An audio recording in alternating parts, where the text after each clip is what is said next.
Sacavém, comentador, é nosso convidado nesta manhã CNN. Bom dia, António, bem-vindo.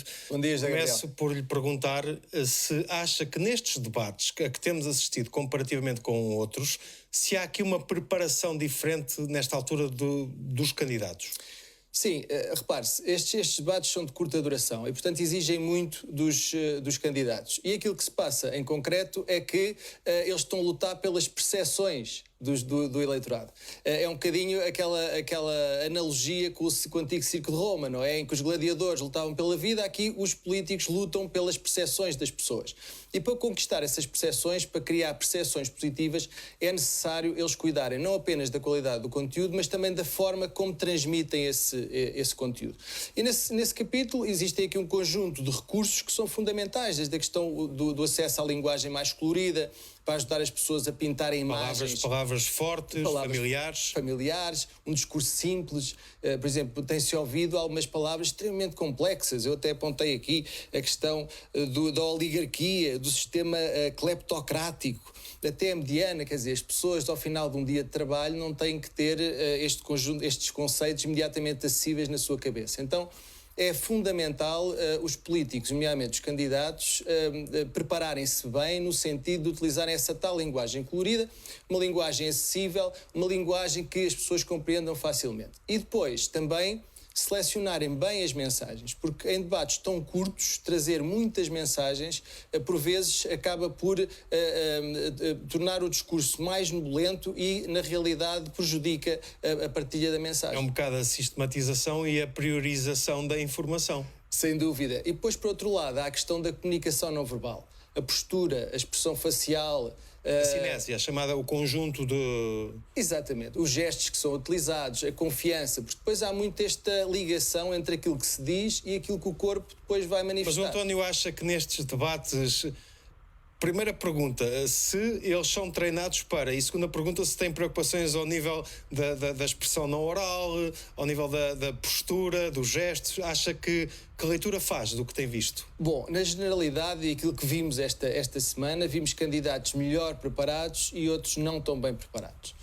E, na realidade, aqui a preparação vai contar. Num tão curto espaço de tempo, essa preparação é absolutamente fundamental. Eu lembro-me, por exemplo, enfim, de algumas táticas que André Ventura tem vindo a utilizar, portanto, mostrar, ilustrando os destaques das notícias que lhe interessam a transmitir.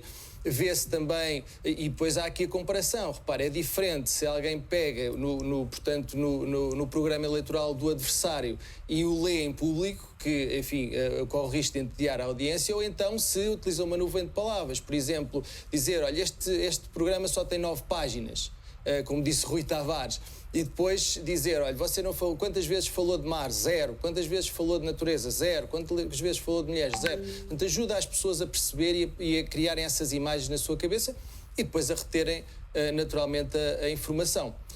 Do ponto de vista não verbal, acaba por ser fundamental. Gesticulam com confiança, não gesticulam. A forma como se sentam na cadeira? Como se sentam na cadeira.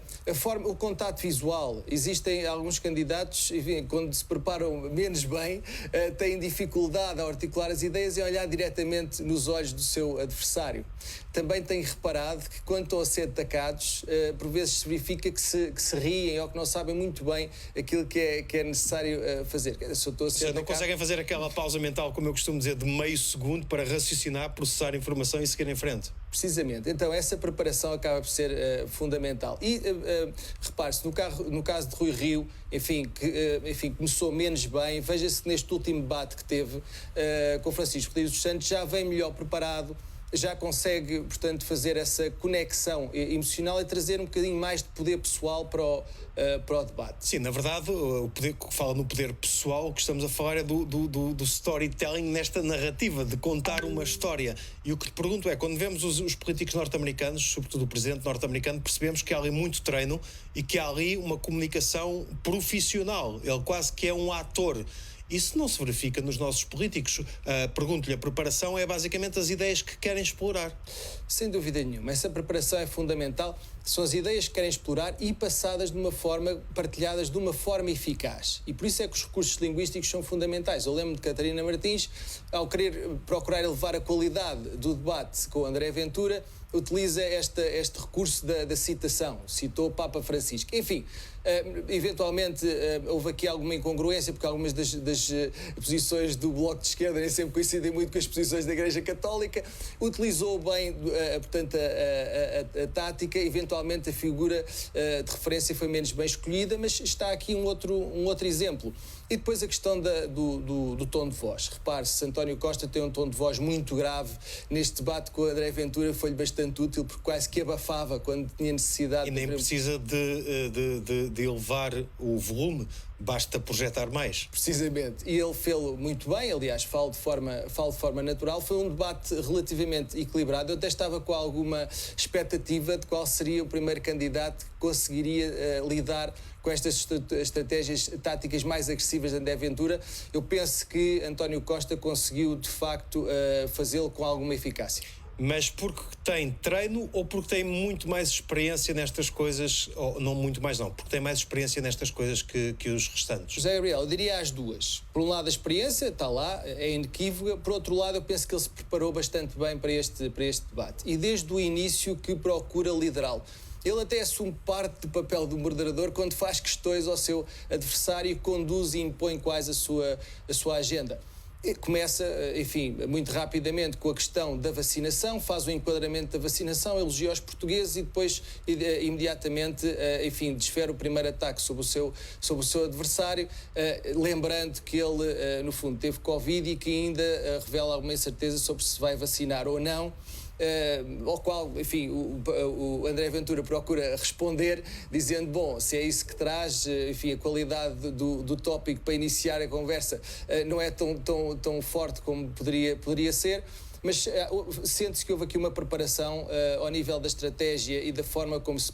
Ontem, por exemplo, também Rui Rio teve bem quando diz que, enfim, vão-se investir X milhões na TAP, isto vai dar a cada português 300 euros. Portanto, as pessoas percebem que aquilo lhes mexe no bolso e, evidentemente, conseguem criar uma imagem mais clara, trazer mais clareza para o discurso. Uma frase, uma ideia, frases curtas, palavras-chave, familiares, etc., porque é isso que depois fica memorizado na cabeça das pessoas, certo? Precisamente, Sr. Gabriel. Muito obrigado, António. Muito obrigado. Obrigado. Bom sábado para seguir. Obrigado.